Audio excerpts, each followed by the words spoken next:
So with unemployment hovering at around 10%, it's not unusual that there are a lot of folks out there beating the bushes looking for jobs.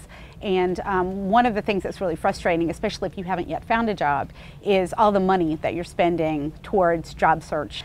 So taxpayers want to know what they can deduct. The good news is that some job search expenses are deductible. You can generally deduct the costs of resumes, stamps, long distance calls to potential employers, the cost of travel to and from an interview, all the kinds of things that we traditionally consider to be job search related expenses. That also would include things like fees to employment agencies, posting your resume on monster.com. Pretty much any way that you're getting your name and your resume out there would be deductible. However, the IRS does have a few guidelines and criteria for who can't deduct job expenses.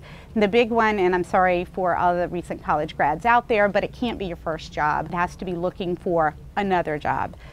Similarly, it can't be a job in a different field. So you have to stay in the same field. And also, you can't have what's considered a substantial amount of time that's passed in between jobs. The IRS actually never defines substantial in the regs or in the rules, so it's kind of up to individual taxpayers to interpret what they believe to be reasonable. You know, if you've taken a few years to backpack through Europe, probably going to be considered a substantial break.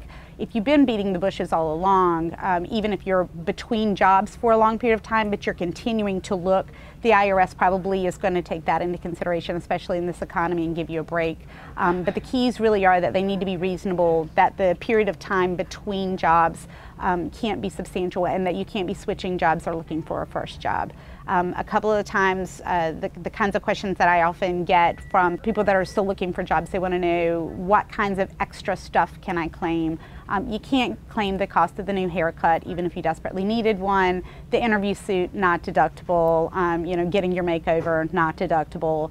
Anything that makes you look better, not deductible. But in terms of what you're actually doing to get your name out there, even paying consultants to put you on LinkedIn, all of that kind of stuff, generally deductible as long as it eventually leads to getting a job.